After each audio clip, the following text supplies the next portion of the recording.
तो आज बच्चों हम लोग क्लास 10 के एनसीईआरटी बुक से पहला चैप्टर पढ़ेंगे और पहला चैप्टर का नाम है केमिकल रिएक्शन एंड इक्वेशन, रासायनिक अभिक्रिया और समीकरण। तो रासायनिक अभिक्रिया और समीकरण क्या है उसको जानते हैं। पहले चैप्टर का मतलब जानते हैं कि रासायनिक अभिक्रिया क्या होता है और समीकरण क्या होता है, ठीक है ना।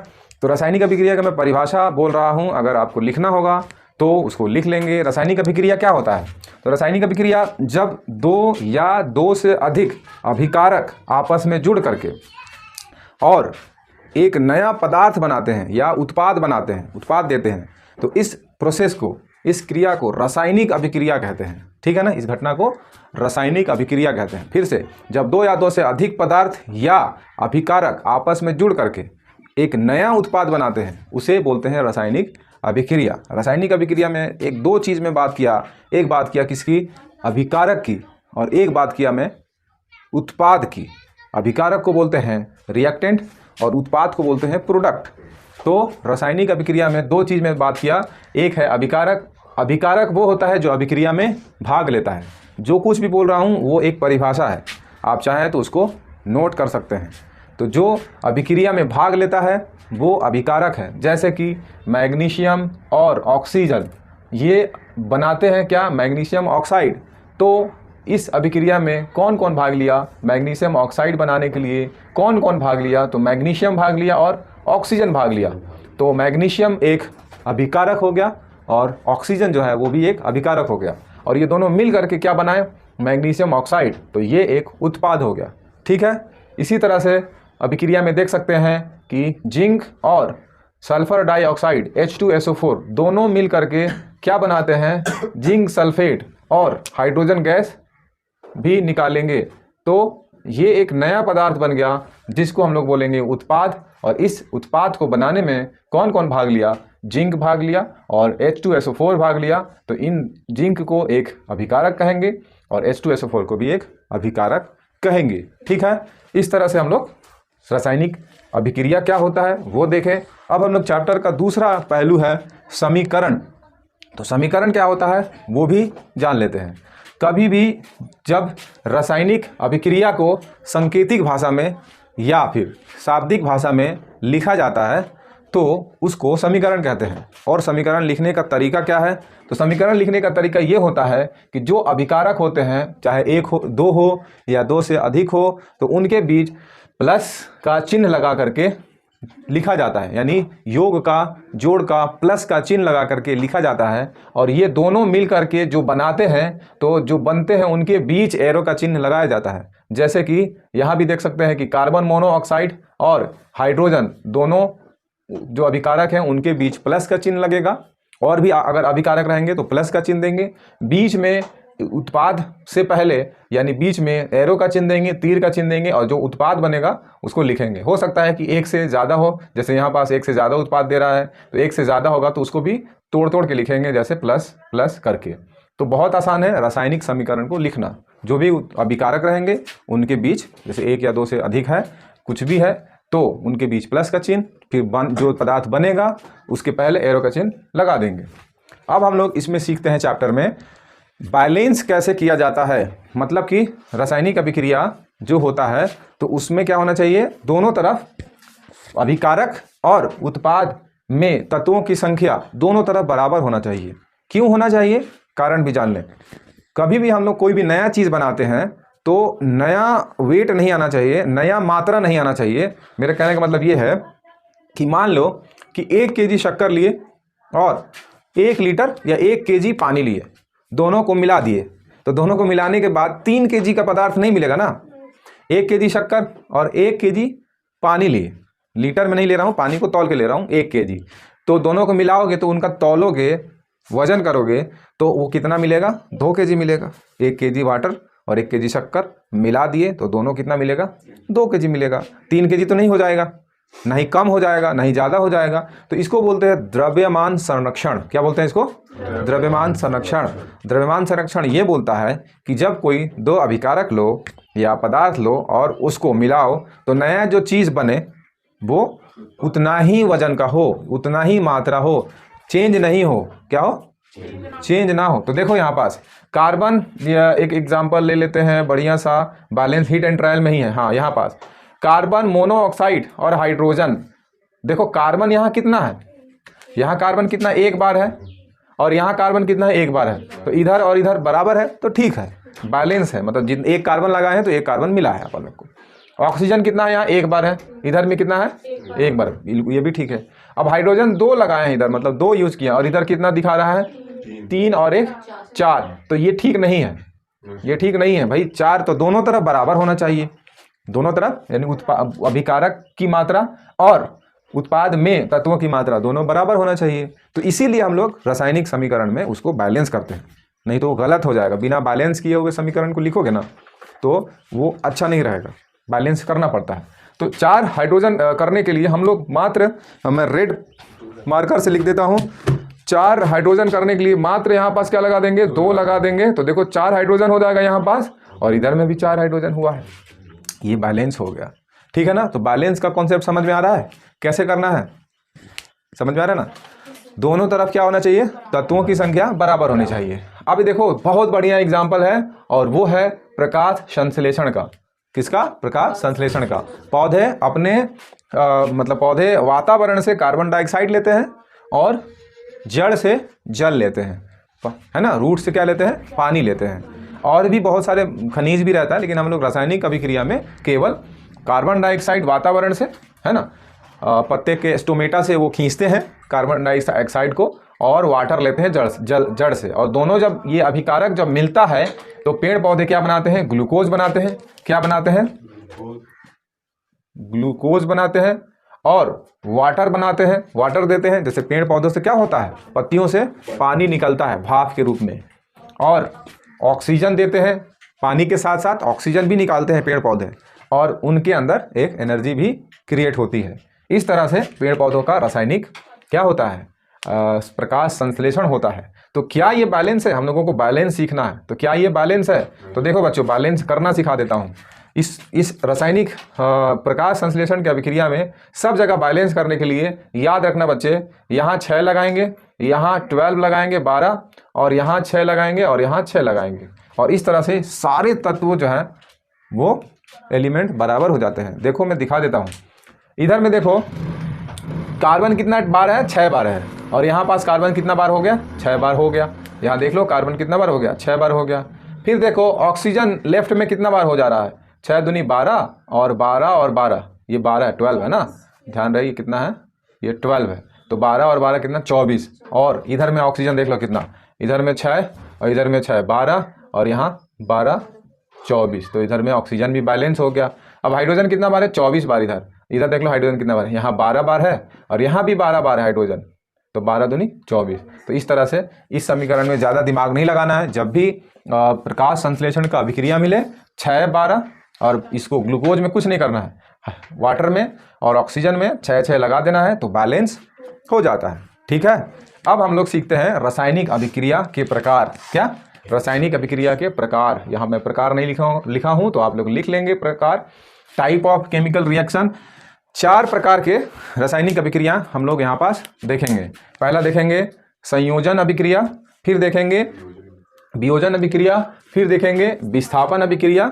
संयोजन अभिक्रिया पहला है, विस्थापन अभिक्रिया दूसरा है, और वियोजन अभिक्रिया दूसरा है, और विस्थापन अभिक्रिया तीसरा है, और द्विविस्थापन अभिक्रिया चौथा है। तो इस तरह से हम लोग 4 प्रकार के रासायनिक अभिक्रिया को देखेंगे। इसको ये बिल्कुल दिमाग में रहना चाहिए, याद रहना चाहिए कि कितने प्रकार के अभिक्रिया होते हैं। और यहाँ यही नहीं, रासायनिक अभिक्रिया जो प्रकार हैं वो क्या होते हैं, उसके एग्जाम्पल क्या होते हैं, वो सब कुछ याद होना चाहिए, है ना। केवल ये पूरा एनसीईआरटी का जो भी कॉन्सेप्ट है अगर दिमाग में रहेगा तो प्रश्न कहीं से भी आए कुछ ना कुछ बढ़िया ही करके आओगे और लिख करके आओगे। तो रासायनिक अभिक्रिया के पहला एग्जाम्पल संयोजन अभिक्रिया। संयोजन यानी कॉम्बिनेशन रिएक्शन। कॉम्बिनेशन रिएक्शन मतलब कॉम्बिनेशन मतलब कंबाइंड हो जाना। तो जब दो, या परिभाषा बोल रहा हूँ ध्यान रहे, जब 2 या 2 से अधिक अभिकारक मिल करके एक एकल उत्पाद या एकल से ज़्यादा भी उत्पाद देते हैं तो ऐसे अभिक्रिया को संयोजन अभिक्रिया कहा जाता है। जब 2 या 2 से अधिक अभिकारक आपस में जुड़ करके एक नया पदार्थ बनाते हैं तो इसको संयोजन अभिक्रिया कॉम्बिनेशन रिएक्शन कहा जाता है। अब परिभाषा के बाद एग्जाम्पल बहुत जरूरी है, तो हम लोगों को ऐसे एग्जाम्पल लेने हैं जिसमें दो अभिकारक मिल करके एक नया पदार्थ बनाते हैं। क्या? दो अभिकारक मिल करके एक नया पदार्थ बनाते हैं। तो वहां देखना है, एक में लिखा हूं कैल्शियम ऑक्साइड और फिर लिखा हूं वाटर। यानी कैल्शियम ऑक्साइड मालूम क्या होता है? चूना होता है, कली चूना बोलते हैं इसको। जो बाजार में मार्केट में चूना लेने जाते हो ना पुताई करने के लिए, वो सूखा चूना को कैल्शियम ऑक्साइड कहा जाता है। ठीक है, तो कैल्शियम ऑक्साइड में जब हम पानी डालेंगे यानी वाटर डालेंगे तो क्या होगा? जानते ही हो, वो बहुत ही ज़्यादा उष्मा दे करके रिएक्ट करता है, खौलने लगता है, पिघल जाता है। तो वो पिघला हुआ पदार्थ क्या होता है? कैल्शियम हाइड्रोक्साइड होता है। क्या होता है? Calcium hydroxide, CaOH twice 2, CaOH का होल ट्वाइस, ऐसे भी पढ़ सकते हो। इसी को हम लोग हिंदी में बोलते हैं बुझा हुआ चूना। जब चूने में पानी डाल दोगे तो वो बूझ जाएगा, तो बुझा हुआ चूना, इसको इंग्लिश में बोलते हैं स्लैक्ड लाइम। क्या बोलते हैं? Slaked lime. इंग्लिश में भी याद रखें। और देखते ही हो कि भारी मात्रा में उष्मा देता है, काफ़ी भाप निकलता है उसके अंदर। तो ये भी परिभाषा याद रखना। और क्लास 10th में इस पहले चैप्टर में ये भी है कि जब किसी रासायनिक अभिक्रिया में उष्मा उत्सर्जित होती है, निकलती है, तो उसे उस अभिक्रिया को ऊष्माक्षेपी अभिक्रिया कहा जाता है। ठीक है ना, ऊष्माक्षेपी अभिक्रिया कहा जाता है। तो ये बढ़िया एग्जाम्पल है किसका? कॉम्बिनेशन रिएक्शन, संयोजन अभिक्रिया का। तो देखो दो तत्व आपस में मिलकर के एक तत्व, एक यौगिक बना रहे हैं। तत्व नहीं है, दोनों यौगिक हैं, सॉरी। तो कैल्शियम ऑक्साइड एक यौगिक और वाटर एक यौगिक, और दोनों मिल करके कैल्शियम हाइड्रोक्साइड बना। तो ये एक संयोजन अभिक्रिया का बढ़िया एग्जाम्पल है। और बहुत सारे अच्छे अच्छे एग्जाम्पल लिया हूँ मैं, जैसे कि अब बुझे हुए चूने में कार्बन डाइऑक्साइड को फिर से रिएक्ट कराएंगे। बुझा हुआ चूना याद हो गया ना, कैल्शियम हाइड्रोक्साइड में कार्बन डाइऑक्साइड से अभिक्रिया कराएंगे तो फिर हमको कैल्शियम कार्बोनेट मिल जाता है। क्या मिल जाता है? Calcium carbonate. और वाटर, पानी भी थोड़ा मात्रा में निकलता है। अब मैं एक बढ़िया इसका आम तौर पे जो यूज़ होता है ये चीज़ मैं एग्जांपल देता हूँ। जैसे कि कैल्शियम हाइड्रोक्साइड तो बुझा हुआ चूना है। जैसे कि चूना लाए मार्केट से, पानी में डाल दिए या पानी डाल दिए उसमें, तो वो जो पदार्थ बन गया वो क्या बन गया? कैल्शियम हाइड्रोक्साइड बन गया। अब जब घर में उसका पुताई किए, चूने को पुताई किए, तो चूना जो पुताई किए हो वो घर में क्या होता है? वातावरण में उपस्थित कार्बन डाइऑक्साइड से रिएक्ट करता है। वो किससे रिएक्ट करता है? वातावरण में उपस्थित कार्बन डाइऑक्साइड से रिएक्ट करता है और एक पपड़ी जैसा एक लेयर बन जाता है, पतली सी लेयर बन जाता है। उसी पतली सी लेयर को कैल्शियम कार्बोनेट बोल रहे हैं हम लोग। क्या बोल रहे हैं? और उसमें जो पानी है, जो पुताई किए हो ना, तो नमी रहता है उसमें, पानी जैसा रहता है, तो वो पानी निकल जाता है। क्या हो जाता है? पानी वाटर ड्रॉप्स के रूप में उड़ जाता है वहाँ से, और खाली दीवार तुम्हारा सूख जाता है, तो बढ़िया वाइट हो जाता है घर, है ना। तो पहले बहुत ज़्यादा ये पुताई होती थी, अब तो लोग बड़े हो गए हैं, अच्छा डिस्टेम्पर वगैरह, इमल्सन क्या क्या लगाते हैं, तो ध्यान रहे। और यही नहीं, इसका कैल्शियम कार्बोनेट को संगमरमर जो होता है, संगमरमर जो होता है, तो पूछेगा संगमरमर का फॉर्मूला क्या होगा, तो बोलोगे CaCO3 कैल्शियम कार्बोनेट कहोगे। जो चौक, जो बोर्ड में, स्कूलों में जो चौक इस्तेमाल करते हैं, उसका भी फॉर्मूला कैल्शियम कार्बोनेट ही होता है। तो इसमें सारा ये क्वेश्चन बन के आ रहा है।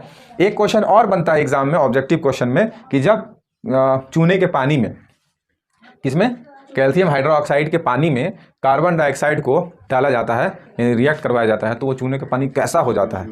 तो आंसर होगा दूधिया हो जाता है। कैसा हो जाता है? लगेगा कि उसमें दूध डाल दिए और एकदम सफ़ेद हो जाता है। चूना का पानी एकदम फ्रेश, जिस चूना लिए और चूना को घोल दिए और उसको रात भर छोड़ दिए, तो रात भर में क्या होगा?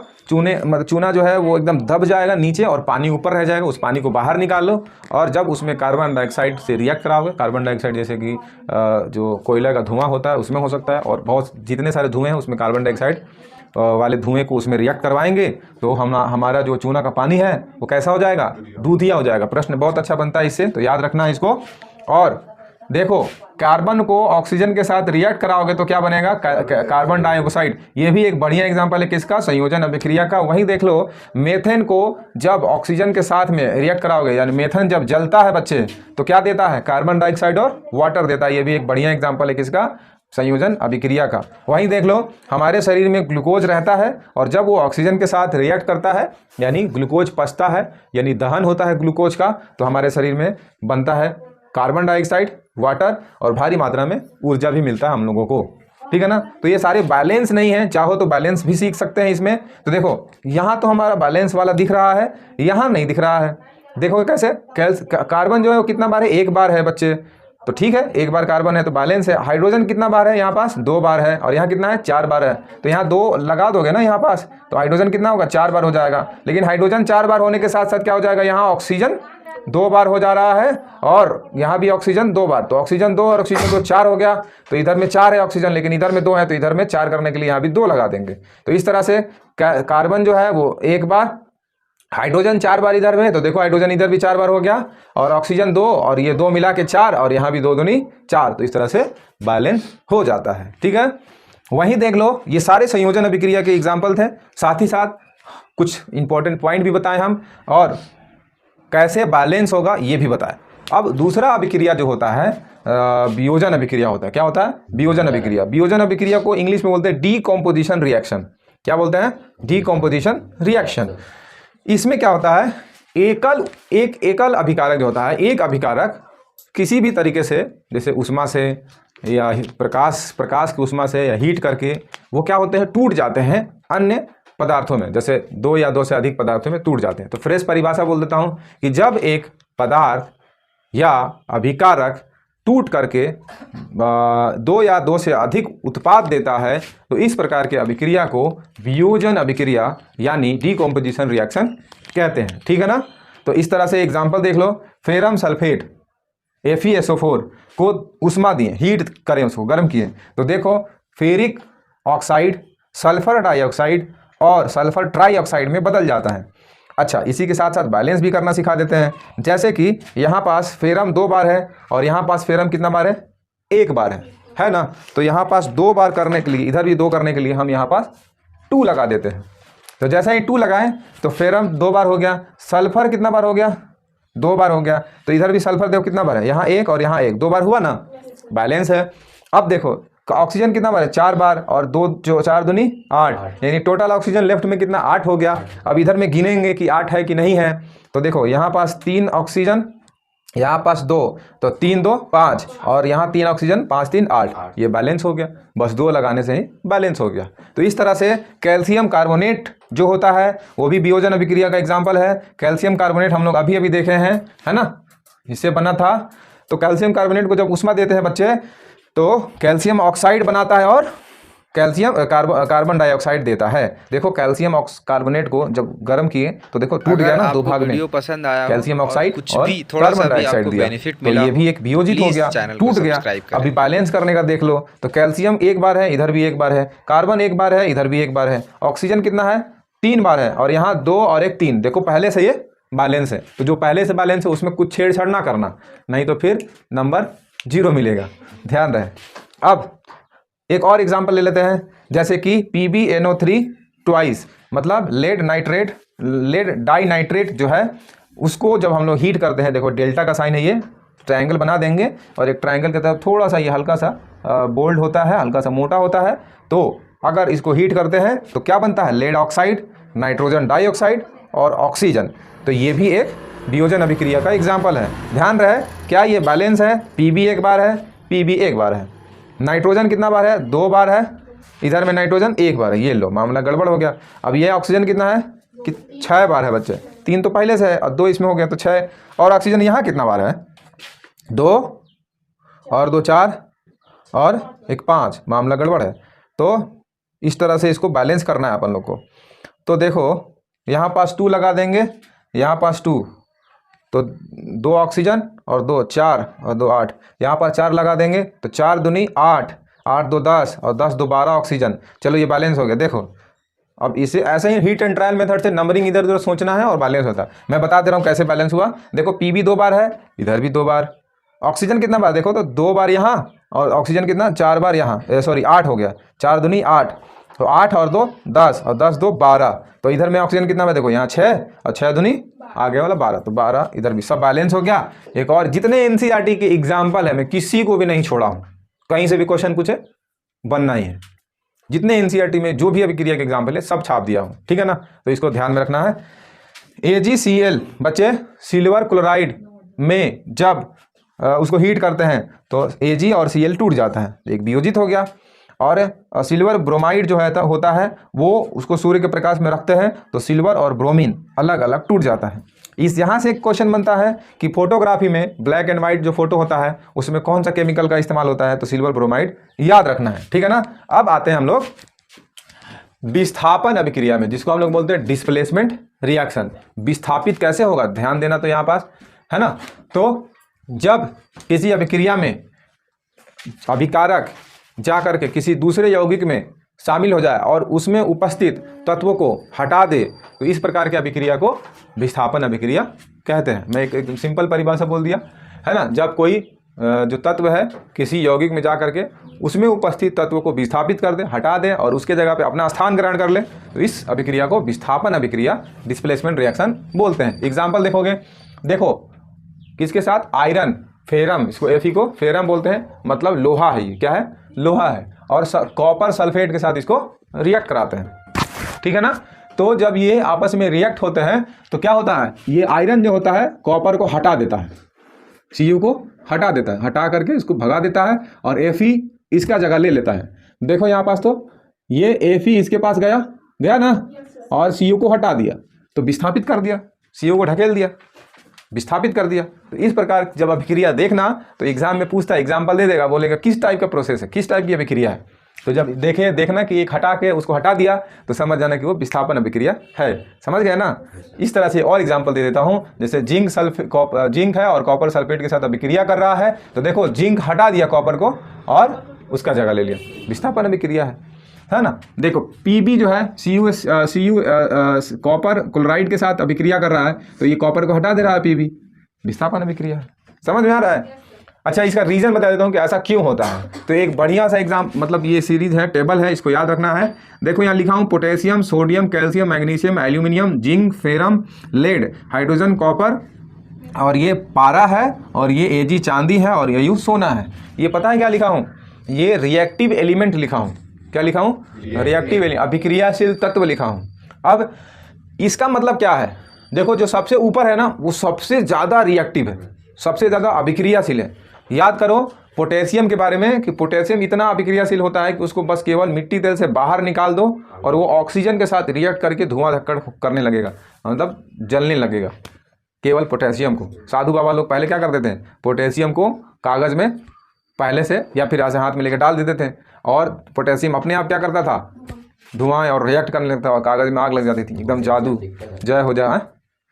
तो पोटेशियम इस तरह से, और पोटेशियम कैसा होता है, बहुत ही मुलायम होता है, ठीक है ना।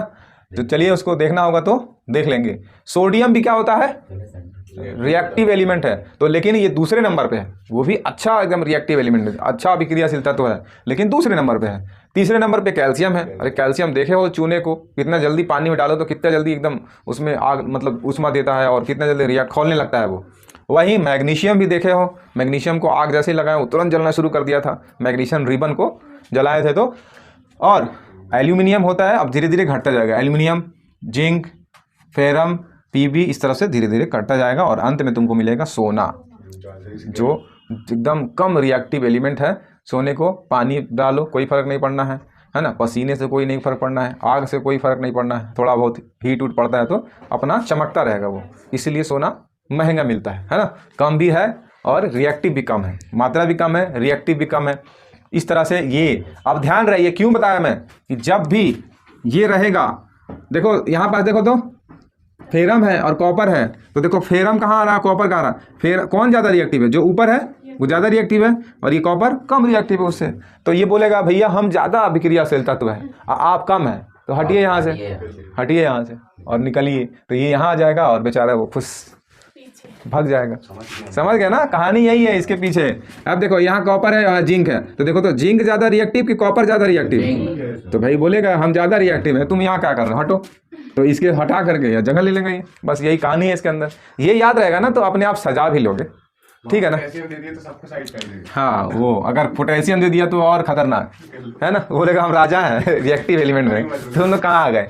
तो इस तरह से अब ये हो गया विस्थापन अभिक्रिया। अब विस्थापन में भी एक एडवांस क्वालिटी होती है विस्थापन में, वो होता है द्विविस्थापन अभिक्रिया। मतलब ये चीज़ डबल डबल होगा, ये चीज़ डबल डबल होगा। तो जब द्विविस्थापन डबल डिस्प्लेसमेंट रिएक्शन होता है, तीसरा अभिक्रिया है, चौथा अभिक्रिया है, वो क्या होता है, ध्यान दो। यहाँ पास एक ही एग्जांपल लिया हूँ और समझ में आ जाएगा। तो देखो यहाँ पास सोडियम सल्फेट है और बेरियम क्लोराइड है। तो यहाँ पास ध्यान दोगे तो ये क्या करेगा, देखो हमेशा Na के साथ कौन रिएक्ट करता है, Cl, NaCl बनता है ना। तो ये सोडियम Na के Cl के साथ मिल जाएगा, यानी NaCl के साथ मिल जाएगा, और SO4 Ba के साथ मिल जाएगा। तो ध्यान दो, ये गया, बोला हटो, हम लोग साथ रहते हैं, तुम कहाँ गए, है ना। Ba के बोलेगा NaCl, सब लोग जानता है NaCl हमेशा Na और Cl अच्छे से तुरंत रिएक्ट कर लेते हैं। तो NaCl आपस में रिएक्ट कर लेंगे, तो ये इसका जगह ले लेगा Ba का, और Ba किसका जगह ले लेगा, Na का। देखो Ba Na की जगह पे, तो यहाँ देखो तो Ba कहाँ आ गया, SO4 के पास आ गया, और Na कहाँ आ गया, Cl के पास आ गया। तो ये डबल डबल विस्थापन हुआ ना, 2 बार हुआ ना, तो इसीलिए इसको द्विविस्थापन अभिक्रिया कहते हैं, डबल डिस्प्लेसमेंट रिएक्शन कहते हैं। अब टॉपिक है इसके अंदर बच्चों उपचयन और अपचयन। एग्जाम में काफ़ी फेमस क्वेश्चन इससे बनता है, काफ़ी बार क्वेश्चन बनता है, तो बड़ा सिंपल है, समझना है इसको। उपचयन क्या होता है, तो जब किसी अभिक्रिया में ऑक्सीजन जुड़े, क्या हो, ऑक्सीजन जुड़े और हाइड्रोजन हटे, और नहीं या लगा दो यहाँ पास, जब किसी अभिक्रिया में ऑक्सीजन जुड़े या हाइड्रोजन हटे, इस अभिक्रिया को उपचयन अभिक्रिया कहते हैं। इंग्लिश में कहा जाता है ऑक्सीडेशन रिएक्शन, है ना, या फिर ऑक्सीडेशन कह लो। उपचयन को खाली उपचयन बोलेंगे तो ऑक्सीडेशन। तो ऑक्सीडेशन मतलब ऑक्सीडाइज होना, ऑक्सीजन को ऐड होना। तो जब किसी अभिक्रिया में ऑक्सीजन ऐड होगा, ऑक्सीजन जुड़ेगा, तो उसको उपचयन अभिक्रिया कहेंगे। ये परिभाषा जो बोल रहा हूँ उसको लिख भी लेना है स्टॉप करके वीडियो को, ठीक है ना। अब अपचयन क्या होता है, इसका जस्ट उल्टा, जब किसी अभिक्रिया में ऑक्सीजन हटता है और या हाइड्रोजन आता है, यहाँ पास उपचयन में ऑक्सीजन आ रहा था और हाइड्रोजन हट रहा था, और अपचयन में ऑक्सीजन हटेगा और हाइड्रोजन आएगा। एकदम उल्टा कर लेना, एक तो याद कर लेना और दूसरा वाला उसका उल्टा करके समझ लेना। तो इस प्रकार की अभिक्रिया को अपचयन अभिक्रिया यानी रिडक्शन कहते हैं। क्या बोलते हैं, रिडक्शन बोलते हैं। और सुनो तीसरा वाला परिभाषा, जब ये दोनों एक साथ हो, यानी किसी अभिक्रिया में उपचयन भी हो और अपचयन भी हो, तो उस अभिक्रिया को क्या कहेंगे, रिडॉक्स अभिक्रिया कहेंगे। क्या बोलेंगे, रिडॉक्स अभिक्रिया कहेंगे। और ये रिडॉक्स हिंदी में भी वही होता है ना। तो उपापचयी बोल सकते हैं, है ना, रिडॉक्स भी याद रखना। अब मैं दो सबका एग्जाम्पल ले रहा हूं। जैसे देखो उपचयन, क्या उपचयन, उपचयन में अभी बताया था ऑक्सीजन जुड़ेगा। तो देखो तो कॉपर है और कॉपर में ऑक्सीजन जुड़ गया, कॉपर ऑक्साइड बना दिया। तो ऐसा एग्जाम्पल देगा, बोलेगा ये देखो, ये बताओ कि ये किस टाइप का अभिक्रिया है, मतलब क्या हो रहा है। तो ये पूछेगा, क्वेश्चन कैसे बनेगा, बोलेगा कि कॉपर के साथ क्या हो रहा है, उपचयन हो रहा है कि अपचयन हो रहा है। तो दिमाग लगाओ, तो कॉपर में ऑक्सीजन हट रहा है कि ऑक्सीजन जुड़ रहा है यहाँ पास। अरे कॉपर में यहाँ ऑक्सीजन आ गया ना, कॉपर में यहाँ ऑक्सीजन आ गया, तो आ गया तो इसको क्या कहेंगे, उपचयन। क्या बोलेंगे, उपचयन। यहाँ देखो तो यहाँ कॉपर है, कॉपर ऑक्साइड है, कॉपर ऑक्साइड और हाइड्रोजन है। तो कॉपर ऑक्साइड यहाँ पास क्या हो रहा है, कॉपर ऑक्साइड में ऑक्सीजन हट रहा है। देखो बच्चों, ऑक्सीजन हट रहा है, तो यहाँ कहेंगे कि कॉपर ऑक्साइड का अपचयन हो रहा है। क्या हो रहा है, और यहीं देख लो हाइड्रोजन के साथ क्या हो रहा है, ऑक्सीजन जुड़ रहा है। देखो हाइड्रोजन में पहले हाइड्रोजन अकेले था, अब क्या हो गया, हाइड्रोजन ऑक्सीजन के साथ हो गया। तो इसको बोलेंगे कि हाइड्रोजन का उपचयन हो रहा है। और ये साथ साथ हो रहा है, मतलब अपचयन भी और उपचयन भी हो रहा है, अपचयन होता है। ये कैसा अभिक्रिया, दोनों रेडॉक्स अभिक्रिया है। समझ गए ना बच्चे। एक और एग्जांपल, जिंक ऑक्साइड और कार्बन। तो यहाँ पास जिंक ऑक्साइड हट रहा है, जिंक ऑक्साइड में ऑक्सीजन हट रहा है, तो यहाँ पास जिंक ऑक्साइड का क्या हो रहा है, हट रहा है ना बच्चे, तो अपचयन हो रहा है जिंक ऑक्साइड का। और कार्बन के साथ ऑक्सीजन जुड़ रहा है, तो कार्बन के साथ क्या हो रहा है, उपचयन हो रहा है। ये बढ़िया एग्जाम्पल है, याद रहेगा, परिभाषा भी बोल दिया, उसको याद रखना है। और भी बहुत सारे एग्जाम्पल है, थोड़ा इसको भी देख लेते हैं। जैसे कि MnO2 और HCl है। यहाँ पास देखो तो Mn के साथ तो पता नहीं क्या हुआ, लेकिन यहाँ पास हाइड्रोजन के साथ ऑक्सीजन जुड़ा ना, तो हाइड्रोजन का क्या हो गया बच्चे, अपचयन हो गया। क्या हो गया, नहीं उपचयन हो गया, सॉरी, उपचयन हो गया, ऑक्सीजन के साथ उपचयन हो गया। उपचयन मतलब ऑक्सीजन का जुड़ना, है ना, ऑक्सीजन का जुड़ना। अब मैं लास्ट 2 टॉपिक बता करके पूरे रासायनिक अभिक्रिया और समीकरण को पूरे कॉन्सेप्ट समाप्त करता हूं, क्योंकि ये पूरा बुक का रासायनिक अभिक्रिया और समीकरण का पूरा कॉन्सेप्ट है ये, ठीक है ना। तो संक्षारण को कोरोजन बोलते हैं। ये क्या होता है, तो याद है, जैसे कि लोहे को वातावरण में छोड़ देते हो तो क्या होता है, उसमें जंग लगना शुरू हो जाता है और वहाँ पास लोहे का क्षरण होने लगता है। लोहा जो होता है वो गलने लगता है ना, ऑक्सीजन और पानी के साथ रिएक्ट करके, है ना। तो इस टाइप से वहाँ पास क्या होता है, संक्षारण होता है, ठीक है ना, मतलब नष्ट होना, खराब होना। आजकल मतलब बहुत सारा देखे हो, लोहे को हो गया, और भी जितने प्रकार के जैसे टीन हो गए और अन्य प्रकार के धातुएं जो ऑक्सीजन से रिएक्ट करके और पानी से क्या होते हैं, जंग लग जाते हैं, गल जाते हैं। तो ऐसी प्रोसेस को क्या बोलते हैं, संक्षारण बोलते हैं। क्या बोलते हैं, संक्षारण बोलते हैं, कोरोजन बोलते हैं। क्या, कोरोजन बोलते हैं। और ये कोरोजन बहुत ही घातक होता है, जैसे लोहे पर सबसे ज़्यादा इफेक्ट पड़ता है इसका। अच्छा, एग्जाम में आ जाता है कि संक्षारण से बचने के लिए क्या क्या उपाय कर सकते हैं। तो क्या कर सकते हो, पेंट कर लेते हो लोहे को, है ना। अच्छा, साइकिल चलाते हो तो साइकिल चलाते हो तो चेन देखो, बारिश के मौसम में चेन में अगर ऑयल नहीं डालो तो सफ़ेद रेड रेड उस पर पाउडर लग जाता है, और यहाँ तक कि कुछ दिन में कड़कड़ कड़कड़ करके ख़राब भी हो जाता है, टूट भी जाता है। तो संक्षारण होता है वहाँ पास जो टर्निंग है वहाँ पास जंग लगने लगते हैं तो ख़राब हो जाता है। तो इस टाइप से संक्षारण से बचने के लिए ऑयल का इस्तेमाल कर सकते हैं, ग्रीस का इस्तेमाल कर सकते हैं, और पेंट का इस्तेमाल कर सकते हैं, है ना। पेंट लगा देते हैं किसी लोहे पर तो जंग लगना बंद हो जाता है ना। पेंट नहीं करोगे तो जंग लग जाएगा उस पर। अब है अंतिम, विकृत गंधिता, जिसको रेंसिडिटी बोलते हैं। ये भी एक ऑक्सीजन से रिएक्ट करके और नमी से रिएक्ट करके एक अभिक्रिया ही है। देखो, जब तुम लोग किसी खाने वाले पदार्थ को खुला छोड़ देते हो तो वो क्या होता है, ऑक्सीजन से और नमी से अभिक्रिया करके महकने लगता है, गंधित मतलब हो जाता है ना। सुगंध से दुर्गंध में बदल जाता है ना। तो इस प्रकार के अभिक्रिया को बोलते हैं विकृत गंधिता। अब यहाँ भी लिखा हूँ चिप्स और नाइट्रोजन।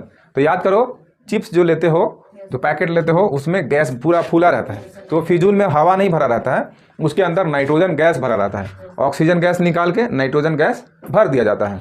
ऑक्सीजन गैस रहेगा तो जो चिप्स है वो क्या होगा, नम हो जाएगा। नम हो जाएगा मतलब नॉर्मल हो जाएगा, क्रंची नहीं रहेगा, है ना। कौन खाएगा फिर उसको, और ख़राब भी हो जाएगा, सड़ भी महकने लगेगा। चिप्स को देखो कितना दिन तक रखते हैं पैकेट में और वो ख़राब नहीं होता है, देखे हो ना। तो वो ख़राब होने से बचने के लिए चिप्स के पैकेट में क्या भरा जाता है, नाइट्रोजन गैस भरा जाता है। तो हम लोग पूरा एनसीईआरटी के रासायनिक अभिक्रिया और समीकरण के पूरे कॉन्सेप्ट को देखें इस वीडियो में। अब आने वाले वीडियो में मैं उस पर आधारित प्रश्न उत्तर को कराऊंगा, ठीक है ना। तो इसको समझे रहें, कॉन्सेप्ट को देखे रहें। अगर थोड़ा सा भी समझ में आया हो तो चैनल को सब्सक्राइब कर लें। Thank you.